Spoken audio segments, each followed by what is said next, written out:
আল্লাহ পাক রব্বুল আলামিন পবিত্র কোরআনুল কারীমের মধ্যে বলেন, লা ইন শাকারতুম লা আযীদান্নাকুম ওয়া লা ইন কাফারতুম ইন্না আযাবি লাশাদীদ। আল্লাহ পাক রব্বুল আলামিন দুনিয়ার মানুষদেরকে ডাক দিয়ে বলেন, দুনিয়ার মানুষ, লা ইন শাকারতুম লা আযীদান্নাকুম, যদি তোমরা আমার নিয়ামত পাওয়ার পরে নিয়ামতের শুকরিয়া আদায় করো, আল্লাহ বলতেছেন লা আযীদান্নাকুম, আমি আল্লাহ পাক রব্বুল আলামিন তোমাদের নিয়ামতকে আরো বাড়িয়ে দিই। বলেন সুবহানাল্লাহ।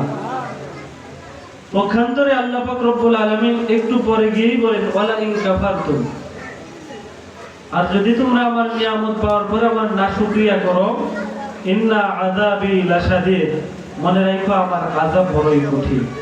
এজন্য আমরা সকলে চাই কিনা যে আমাদেরকে আল্লাহ পাক রব্বুল আলামিন যেই নিয়ামত দিয়েছেন, দিন দিন সেই নিয়ামত আল্লাহ আরো বাড়িয়ে দিন। সকলেই চাই না এটা? আমরা সকলেই এটা চাই যে আল্লাহ পাক রব্বুল আলামিন আমাদেরকে যে নিয়ামত দিয়েছেন, এই নিয়ামতটা আল্লাহ পাক রব্বুল আলামিন দিন দিন আরো বেশি দান করুন। আল্লাহ পাক রব্বুল আলামিন বান্দা যে কাজ করেন, আল্লাহ পাক রব্বুল আলামিন দেখেন না? বলেন, আল্লাহ পাক রব্বুল আলামিন সব দেখতেছে না? আপনি ঘরের ভিতরে কাজ করেন, সেটাও আল্লাহ পাক রব্বুল আলামিন দেখে। 20 ফুট পানির নিচে গিয়েও যদি কোনো কাজ করেন, সেটাও আল্লাহ পাক রব্বুল আলামিন দেখেন।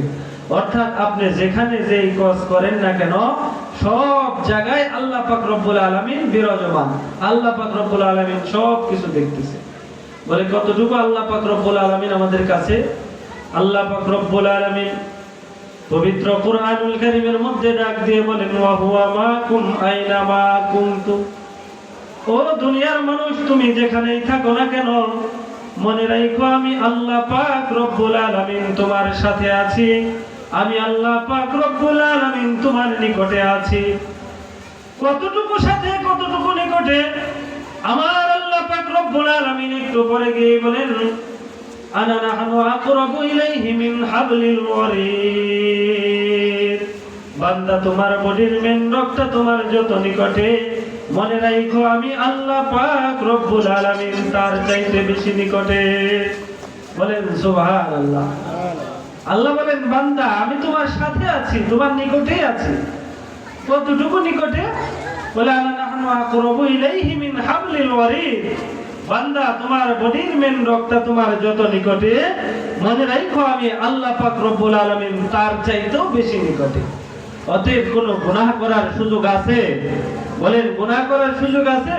কোনো গুনাহ করার সুযোগ নাই, কারণ আল্লাহ পাক রব্বুল আলামিন তো সব কিছু দেখতেছেন, সব দেখতেছেন। সাহাবায়ে কেরামের জীবন কেমন ছিল?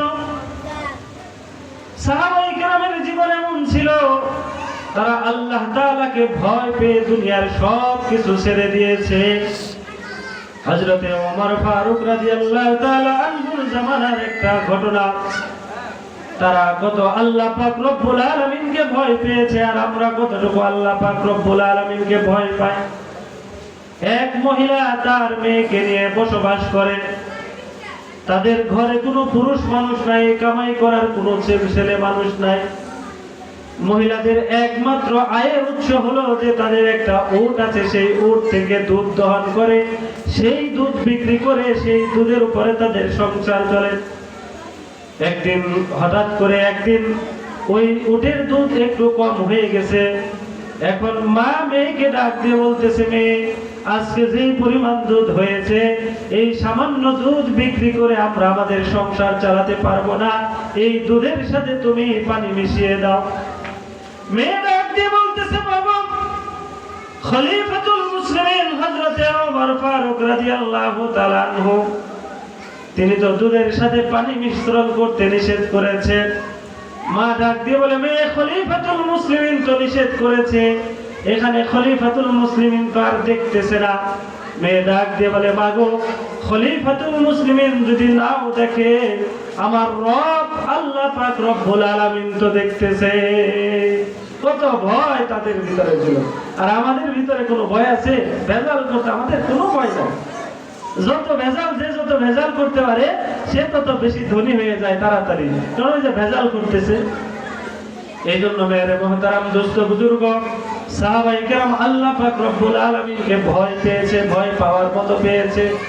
এমনকি শুধু সাহাবায়ে কেরাম পেয়েছেন তা না, রাষ্ট্রের যিনি প্রধান ছিলেন খলিফাতুল মুসলিমিন হযরত ওমর ফারুক রাদিয়াল্লাহু তাআলা আনহু, অর্ধ জাহানের খলিফা ছিলেন, অর্ধ জাহান যিনি শাসন করেছে, সেও আল্লাহ পাক রব্বুল আলামিনকে কত ভয় পেয়েছে একটু শুনে।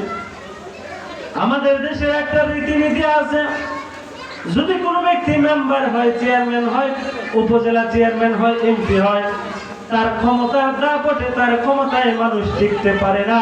তার এত এত ক্ষমতা যে একজন মেম্বার হইলে মনে হয় এমপির চাইতেও বেশি ক্ষমতাশালী।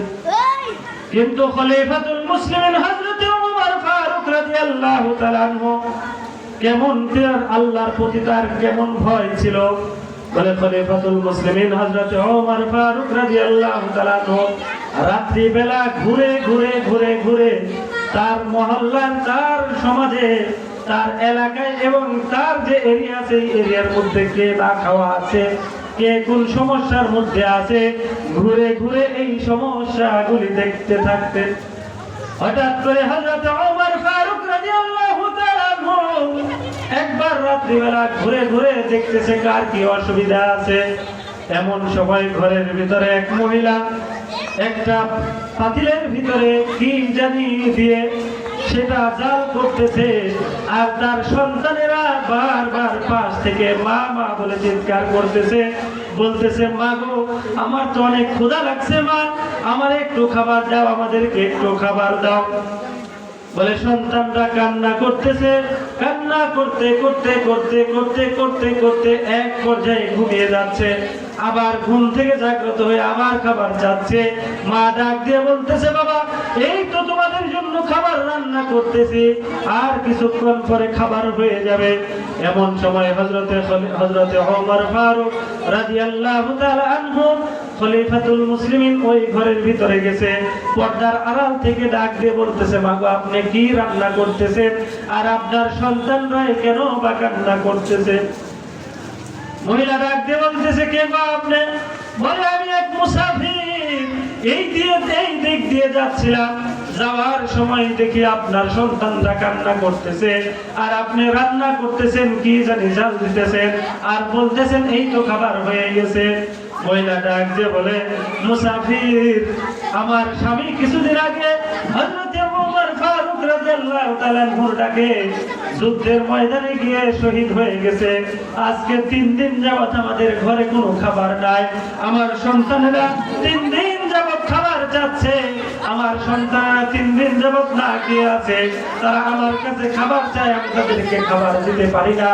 আমি তাদেরকে খাবার না দিতে পারার কারণে এই পাতিলের ভিতরে পানি নিয়ে গরম করতেছি, আর তাদেরকে বোঝাচ্ছি যে একটু পরে রান্না হয়ে যাবে। এমন করতে করতে করতে করতে করতে 3 দিন হয়ে গেছে। খলিফাতুল মুসলিমিন হযরত ওমর ফারুক রাদিয়াল্লাহু তাআলা আনহু এই কথা শোনার পরে তার দিলের ভিতরে এমন জোরে ধাক্কা লাগছে যে আমার রাষ্ট্রের মানুষ আজকে যুদ্ধের ময়দানে গিয়ে শহীদ হয়েছে। যুদ্ধের ময়দানে শহীদ হওয়ার কারণে আজকে 3 দিন যাবত তার ঘরে খাবার নাই। এই মহিলারা যদি, এই সন্তানেরা যদি আল্লাহর কাছে আমার নামে অভিযোগ দেয়, কাল হাশরের ময়দানে আমার কোনো রক্ষা হবে না।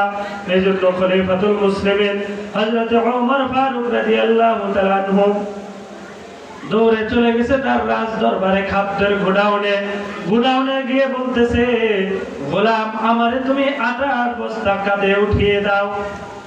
গোলাম বলতেছে না হুজুর আপনার কাঁধে নেওয়ার দরকার নাই, আপনি বলেন যে কোথায় আটার বস্তা নিয়ে যেতে হবে। হযরত ওমর ফারুক বলে না, আমার রাষ্ট্রের মানুষ না খেয়ে আছে, এর জবাব আমাকেই দিতে হবে, অতএব এই বোঝা যদি বহন করতে হয় তাহলে আমি এই বোঝা বহন করব, তোমাকে বহন করতে দেব না। হযরত ওমর ফারুক রাদিয়াল্লাহু তাআলা আটার বস্তা কাঁধে নিয়ে ওই মহিলার ঘরে পৌঁছে দিয়েছে। পৌঁছে দেওয়ার পরে বলতেছে মাগো আপনি এখন এই আটা দিয়ে রুটি দিয়ে রান্না করে আপনার সন্তানদেরকে খাওয়ান এবং আগামীকালকে আপনি রাজ দরবারে আসবেন। এখন মহিলা ভয় পাচ্ছে যে আমি যে বললাম যে আমার স্বামী হযরত ওমর ফারুক রাদিয়াল্লাহু তাআলা ডাকে যুদ্ধের ময়দানে গিয়ে শহীদ হয়েছে, এটা মনে হয় সে শুনছে, যে আমার বাচ্চারা 3 দিন ধরে না খেয়ে আছে, এই কথাটা মনে হয় শুনছে। ভয়ে ভয়ে ভয়ে ভয়ে পরের দিন গেছে। ভয়ে ভয়ে ওই মহিলা পরের দিন গিয়ে দেখেন খলিফাতুল মুসলিমিন হযরতে ওমর ফারুক রাদিয়াল্লাহু তাআলা আনহু যে ব্যক্তি রাত্রে বেলা আটার বস্তা কাঁধে নিয়ে আমার ঘরের ভিতরে পৌঁছে দিয়েছে, সেই ব্যক্তি রাজ্যের রাজ দরবারে রাজ সিংহাসনে বসানো হয়েছে। মহিলা তো দেখে ভয় পেয়ে গেছে, হায় রে, গতকাল যে ব্যক্তি আমার আটার বস্তা কাঁধে নিয়ে দিয়ে আসছে, সেই ব্যক্তি আমার এখানে দিয়ে রাজ সিংহাসনে বসা আছে, আজকে মনে হয় আমার খবর আছে।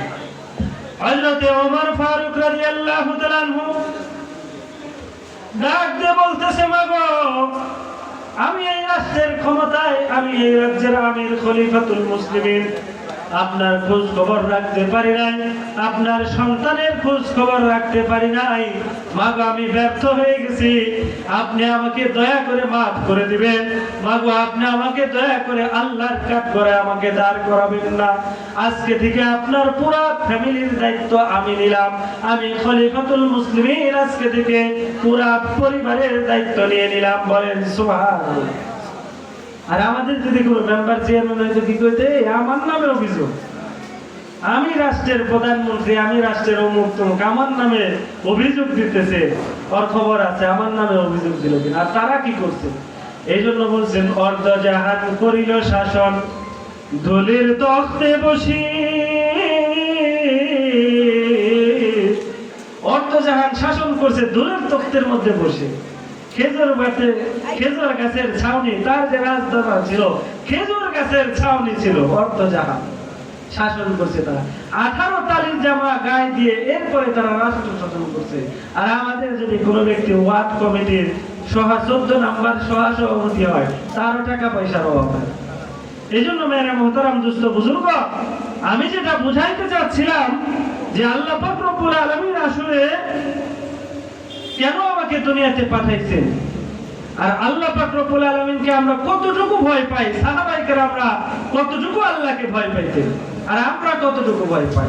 আমরা আল্লাহকে ভয় পাই ঠিকই, কিন্তু আমরা নামাজ পড়ি না। আল্লাহরে ভয় পাই ঠিকই, কিন্তু আমরা রোজাও রাখি না। আল্লাহরে ভয় পাই ঠিকই, কিন্তু আমরা ইবাদত বন্দেগী করি না। আল্লাহকে ভয় পাই ঠিকই, কিন্তু আমাদের ইবাদত ঠিক নাই। কথা ঠিক আছে না ভাই? বলে আল্লাহরে তো হুজুর ভয় পাই ঠিকই, আল্লাহরে আল্লাহ মানতেছি, আল্লাহ বলতেছি, সব সময় ডাকতেছি, কিন্তু নামাজ তো পড়ি না। তো ওই ডাকা কি কাজে লাগবে বলেন? নামাজ পড়েন না, রোজা রাখেন না, হজ করেন না, যাকাত দেন না, তাহলে আপনার এই ডাক তো আপনার কাছে কাজে লাগতে পারে না। এই জন্য মুসলমান যুবক ভাইরা আমার,